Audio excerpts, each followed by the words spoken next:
that I wasn't Joss's daughter, and that I was married to Calvin, which was a white lie at the time, but anything else would have been a bridge too far. But what startled them most was that at the advanced age of 24, I hadn't had any children yet. Now, in the morning, Bashot organised a little ceremony and made me her sister. She put her hat on my head and put her shawl around me, and we exchanged little gifts. So I was the honorary aunt of this man and her 4 other strapping sons, all of whom were older than me.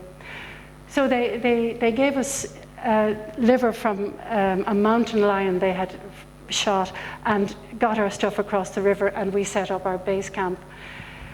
And then the hard work started. The mountains in this area had been, there had been O'Connor's, there had been a few climbing groups through years before, and they had been named. The one at the back was named Agar, and the one on the left, Cathedral, and we had hoped to, neither was climbed, we had hoped to climb one or other or both of those. So we began the hard work of carrying our gear to an advanced base camp under Agar. And on one occasion, it was Emmett and I who were doing a carry. They were soul-destroying slogs up moraines. And on one occasion, this particular occasion, I was a bit separated from Emmett, and I took off my rucksack to get something out. And suddenly the ground opened up in front of me. A huge boulder disappeared, and then I fell in after it into a crevasse. I was rightly stuck to shining green walls, curving out of sight into darkness below, and just the heel of one boot keeping me in place, caught on a little bump, and me half across the void. I couldn't attempt to move to climb out, or I would have just slithered on down, and the others wouldn't have known where to begin to look for me. So I alternated between waiting patiently for Emma to come and notice my rucksack, and then screaming hysterically for him to come and save me. So after a time, it was probably just a few minutes, I heard his voice, but then I was concerned that he would come to the edge and fall in himself or knock a few boulders in. So with great difficulty, I managed to keep my balance, take off my sun hat, and throw it up high enough to just break the surface. And luckily, he was looking the right way. And with typical efficiency, he got out his rope, got it down, and pulled me out. We were very lucky that we happened to be carrying ropes in the equipment we were carrying that day. So the expedition went ahead. We set up an advanced base camp at the foot of Agar, but discovered that the face was raked by avalanche and that we weren't going to have a serious go at it. So we transferred everything, more days passed, to the foot of the other peak, Cathedral, and made a reasonable attempt at that. By the 3rd day of climbing, we were up around here, and Calvin and Anthony and I made our way up some fairly technical rock sections up onto the ridge at the back, but then we were stopped in our tracks by a very steep crack filled with ice, and we had to retreat. Now at that stage we were running out of time, and IP and Emmett went back across the river with the nomads, and they were going down to a lower village, and they were organizing for some porters to come up to help carry our gear down. And Joss had the idea that once the liaison officer was gone, we might try another peak for which we didn't have permission, and that's exactly what happened. Now, I missed out on that ascent because somebody had to look after the base camp. There were some boys who came and went and sat silently and kept an eye on us from another nomad family, and they were showing a lot of interest in our gear. So I stayed to mind the camp while Joss and Calvin and Anthony made a first ascent of that peak. And while not a major peak in itself, it was, as Joss noted at the time, and he would know, it was the first time that a Himalayan peak had been climbed as a first ascent by an all-Irish team. And then it was time for the rest of us to move out. But on the appointed day, the nomads never came to ferry us back across the river. So we sat around for some hours, and in the meantime, the river was rising, and it was much wider and swifter than it had been earlier in the season because of glacier melt. And even as the day went on, the water continued to rise. So we thought we'd better do it ourselves.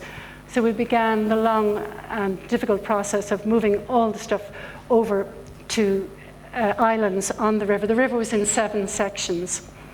And we got to one big island in the middle, and then realized that the next section was deep, the current was strong. So the 4 of us, Anthony and Calvin and Joss and myself, we linked arms together and moved forward, shoulder to shoulder into the current. And even though I wasn't at the edge, I was swept away, face downwards with my big rucksack on top of me. Luckily, the current flipped me over, so I was able to breathe. And then Calvin and Anthony managed to scramble onto the bank and run down and fish me out at a lower point. So we were not in very good shape at that stage, and it was decided to put up a tent to prevent me from getting hypothermia and maybe to camp there for the night. And in the morning, the river would be lower and we might be able to finish crossing it. But just at that moment in the distance, in a cloud of dust, our nomads appeared. They galloped up the shore, the far side of the river, the far bank. They came across onto our island, but then instead of coming towards us, they galloped off down to the very tip of it and wheeled around and galloped towards us at top speed with their blue turbans blowing in the wind and looking like soldiers of Alexander the Great. And if they had come brandishing scimitars, we wouldn't have been too surprised. But they reined up right in front of us, big grins on their faces. It was just their way of saying with a flourish, "Here we are, your saviors, we have arrived." And they saved us. I want to talk about Everest for a few minutes because of the extraordinary fate that has befallen it. When the first Irish ascent of Everest was made in 1994, it was a landmark in Irish mountaineering. And in Dawson's Delphox, Ireland, Irish mountaineering had a very experienced mountaineer, a bona fide climber with years of experience behind him. And that's what we would have taken for granted, that an ascent like that would only have been undertaken by a very experienced mountaineer. But in quite a few short years after Dawson's ascent, the South Col route in particular, but also the Northeast Ridge route, became so commercialized that most of the expeditions on it were heavily supported expeditions, and things have become much worse since then. This is a picture from May 2012, and there's between 100 and 200 people moving up the fixed ropes here, bumper to bumper, all going at the same pace. If you don't go at the pace the people are going at, you have to step out and turn back. Now, this isn't mountaineering. This is high altitude, highly supported tourism. And this is the Hillary step. This is the technical section of the South Col route. Most of the people here would not be here if they were not in the care of guides and Sherpas. The norm is on these expeditions, which are almost all the expeditions now, there is no space left on the mountain for independent expeditions anymore. The normal ratio on the summit day is 1-to-1 Sherpa, 1 Sherpa to 1 client, or more Sherpas to a client, depending how much you've paid. The clients will carry just their lunch and a spare jacket, and the Sherpas do all the heavy lifting on the mountain. They set up, in the spring every year, they set up the platforms for the tents at every camp. They set up the fixed ropes and ladders across the Khumbu Icefall, which they cross 30 or 40 times, and the clients cross just a few times. They put up the tents at all the camps. They supply the camps with equipment, food, oxygen bottles. They cart 10 kilometers of rope up to Camp 2 and fix it from there all the way to the summit.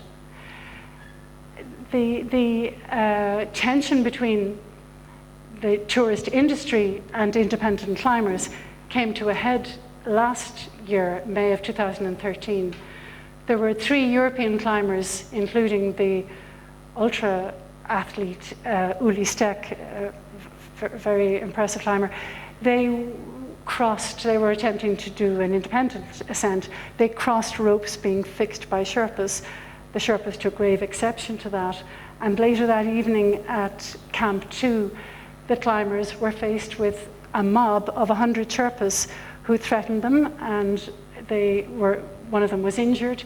They were threatened with a knife, and only that an American woman interposed herself between the 2 groups, and the 3 Westerners were able to escape from Camp 2. They felt they just about escaped with their lives, which is a very unfortunate turn of events. But then Everest is a huge, huge money earner in a poor country. And then there was the awful accident this year where 16 Sherpas were killed in an avalanche. They were part of a group of 100 who were laying fixed ropes before the start of the tourist season. And then a final degradation of the mountain this year also. A Chinese woman was brought by helicopter as far as Camp 2. She skipped the Khumbu Icefall altogether and made a successful summit attempt. Now, does it matter that Everest and the other 7 summits, which are all heavily guided, does it matter that they have been tamed and commodified to the extent that they are made accessible to anybody who has the ambition, who wants to make them their dream?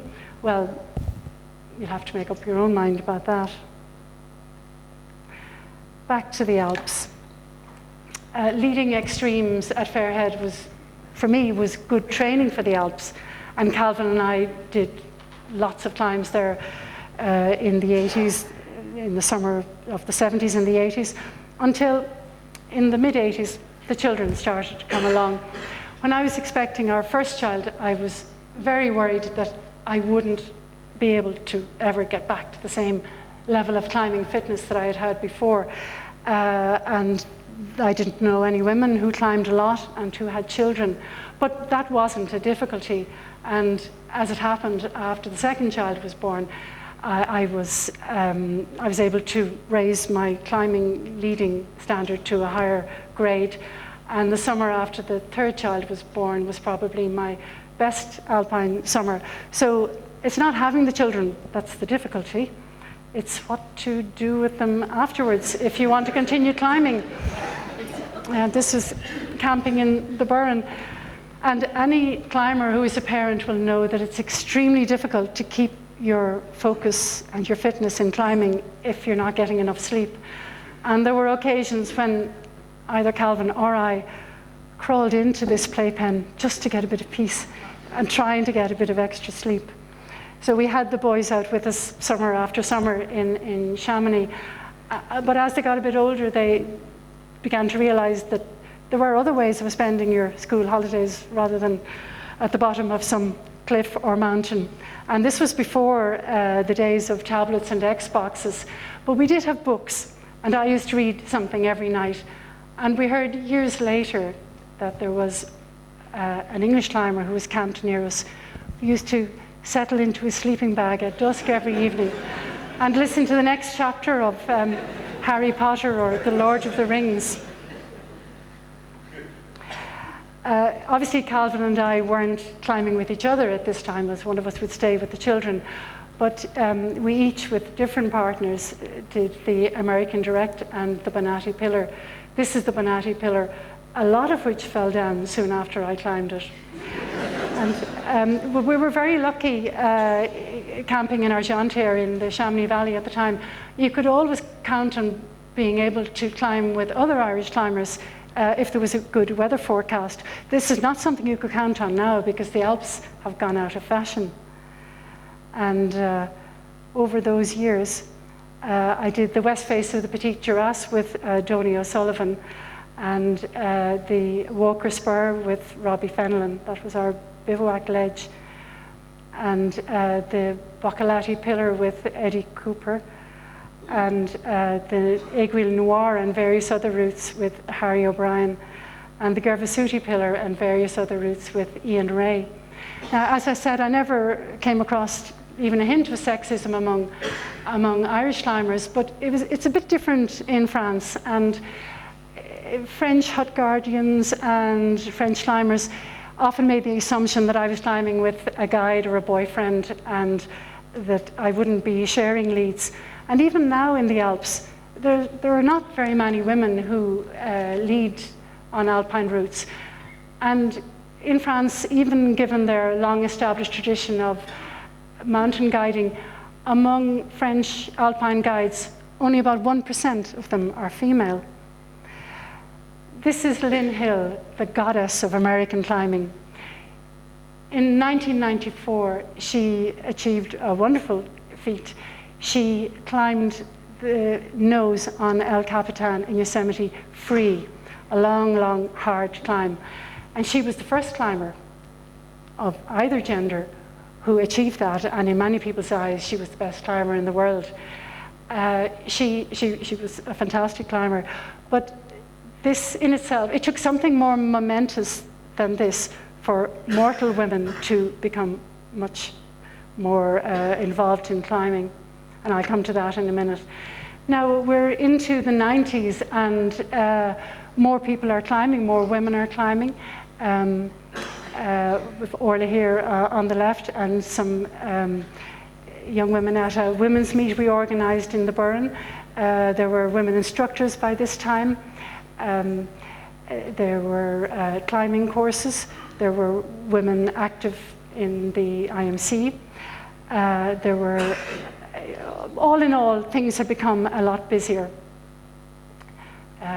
Yes, Vera Kelly and Emily Hackett are definitely active in the IMC.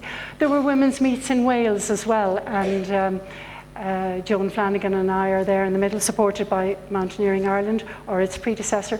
And there was always a great buzz out of these gatherings of enthusiastic, strong women climbers. But the real catalyst in Irish climbing was the coming of the expansion bolt. Suddenly, climbing became safe, or a great deal safer. And those two big barriers to women's involvement, the lack of upper body strength, because now they could train safely, and the aversion to risk, were demolished. And if you have a safe belay like that on multi-pitch longer routes, you can make a relatively quick, safe retreat if you have to. There's big controversy in areas in the Alps where some guides and instructors want to bolt some long routes for clients and make life easier for everyone. But when was climbing ever about making life easy?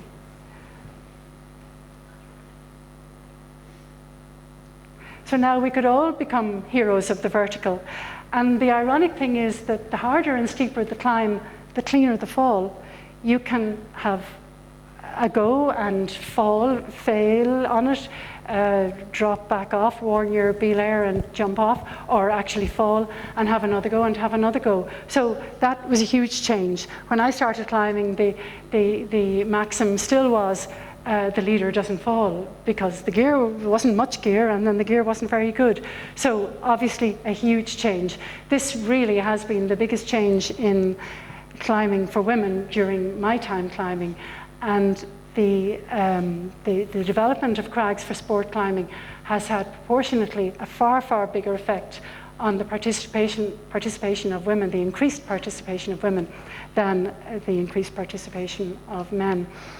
This is Seiyu's a fabulous sport crag, and by sport I mean one which has been developed with pre-placed bolts in the south of France, and all those little dots are people, and half of them roughly are women.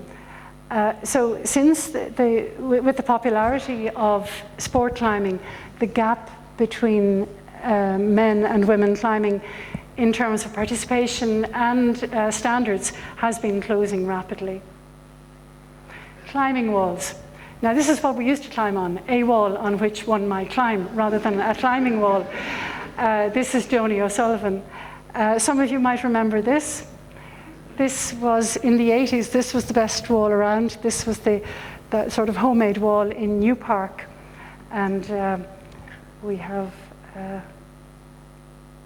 Colm O'Cofaigh and Howard Hebblethwaite and Richard Dean.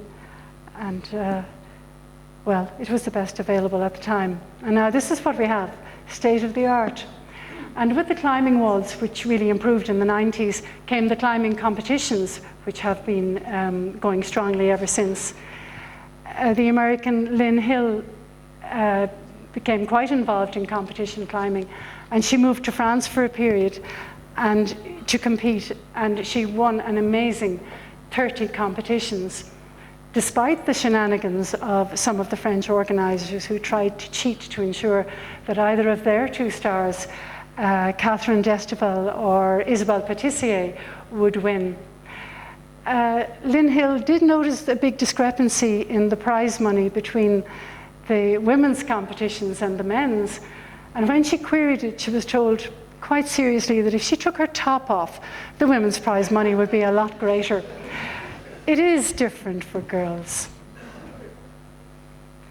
Now, the year 2000 is a handy watershed date to simplify things between the end of the more traditional mountaineering influenced ethics and styles in climbing and the newer activities which have developed since then. Some of the newer activities, all of which come under the heading climbing, would have been unrecognizable to the climbing generation before mine. Activities like, well, sport climbing, bouldering, and ice climbing. Sport climbing is similar in a lot of ways to indoor wall climbing, and because of the safety of the pre-placed bolts, the climber can push him or herself and take the risk of falling. And sport climbing is now the mainstream climbing, really, of most Irish climbers, even though they have to travel to the continent generally to access sport climbing crags. Bouldering is the most dynamic and the most sociable and the fastest growing part of our sport, and has huge attraction for women as well as men. The old thing of the leader never falls is completely turned on its head, because it's all about having a go and dropping off and having another go. And fail and fail better could be the motto. The idea being that you try something which is too difficult and you gradually learn how to do the moves until you've mastered the sequence and can do the whole thing in one go. A very good payback for power and technique. And ice climbing, now ice climbing of course isn't without risk, but compared to a big alpine mixed route or a Scottish winter route, the risks are quantifiable. And with great improvements in gear, the technical standard has gone up pretty highly. I'm going to talk about a few individuals now. This is Siobhan Coughlin, who came to prominence in the climbing competitions in the 90s. She won them all. That's how she came to prominence. She was the women's champion, and then she emigrated, and then her place was seamlessly taken by Joan Flanagan, who was undisputed champion for years. I didn't get a look in one way or the other. Siobhan settled in Sheffield, and in 2004 she climbed an 8A, and there were very few women in Britain climbing at that standard then. This is Jane Galway with her father Stephen and friend Mick Walsh. And Jane followed a path in climbing that very few Irish climbers have gone down, big wall aid climbing. She went a step further and did solo big wall aid climbing, a slow and lonely pursuit which led her some years ago to hanging out both literally and figuratively on a big wall in Yosemite on her own for 10 consecutive days. this is Lucy Mitchell, who is by far the finest female climber in Ireland now.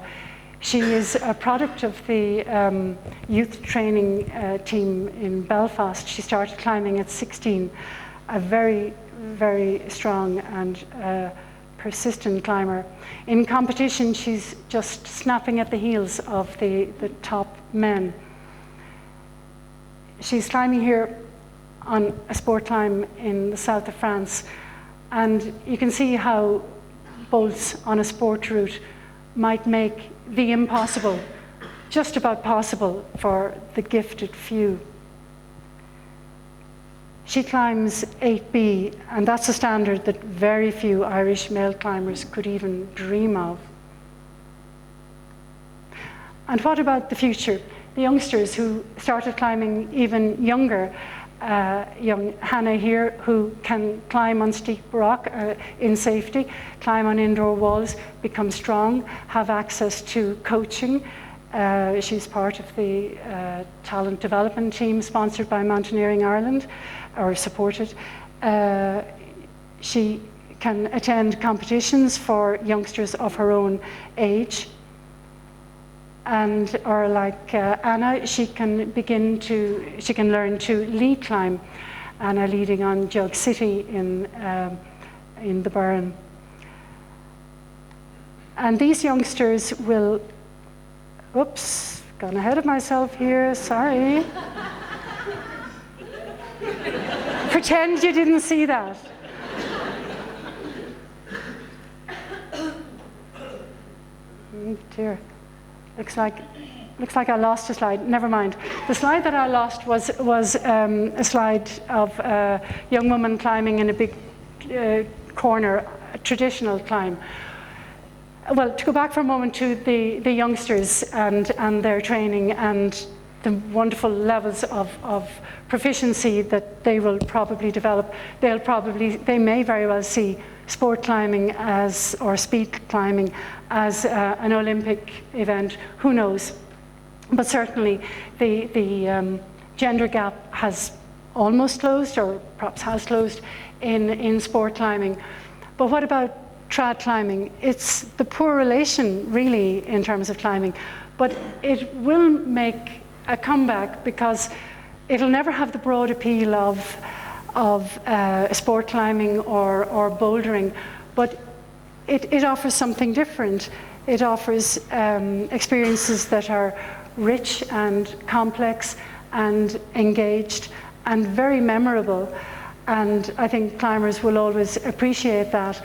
And in Ireland, there's great potential for development there, because now we have a generation of young women who have trained on climbing walls, on sport climbs, and on bouldering, and have wonderful levels of technical ability and power. And they're in a position to raise dramatically the standard of Irish on-site women's lead climbing. And so that's one that'll be interesting to watch. But finally, for anybody who ever thought, and I'm sure none of you would be in that category, but anybody who ever thought that it was unfeminine and unladylike for girls to flex their muscles, that picture that you caught a glimpse of was Lynn Hill in an ad for perfume. And that's all. Thank you very much.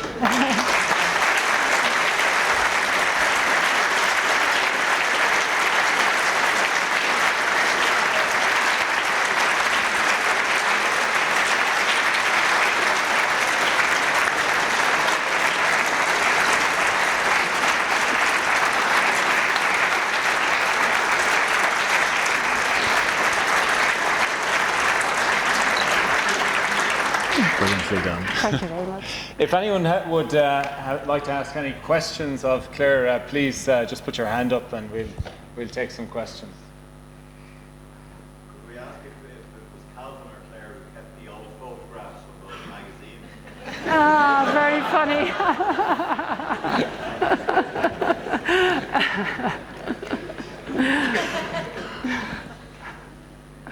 Up at the I think there's a question at the back, is there? No? Is the hand waving? No? Very good.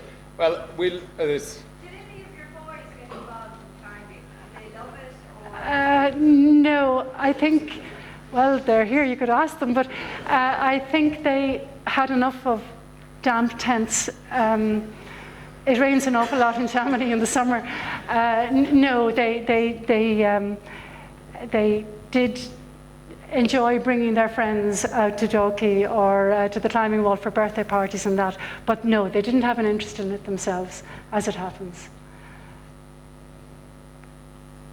when did you start wearing the sticky shoes? When you were starting in Dalkey? Yes, Sheila, yeah. Now, I did say that we did wear boots at times, but actually we never wore boots in Dalkey. It was more on, in Connemara, we would have worn boots for things like Carrot Ridge and that, because you'd have worn them for the rest of the day. But no, climbing shoes actually were on the go before I started climbing. And they were available to us, EBs or PAs, whatever we called them then. So really I suppose we would have borrowed them in the very early days in Dalkey, but they were what we wore. Well, certainly in Dalkey anyway, whatever, and probably in Glendalough, yeah. Just the comments you made about the track climbing back, I think it's important. You showed what Everest has been brought down to. Yes. Everybody had a go. Some people drink your dry martini or whatever. But there would be a real danger for people like me who aren't so active now, that we would try and bring trad routes down the level. Because I know you've shown me to adventure climbing and how attractive, and I'm trying to advance to the bit that you are, and the real attempt. It's probably 18 years ago I was with Tony and we were shown, and Tony at that stage was saying, sport climbing was now becoming unpopular and trad climbing had come back in. So for those of us that are around, particularly active people, it's important that we don't allow any attempt to retro-load or bulk climbs to bring it down to the lowest common denominator. People want to do that, but they should go escalators. Yeah, well, I agree with you completely, Harry.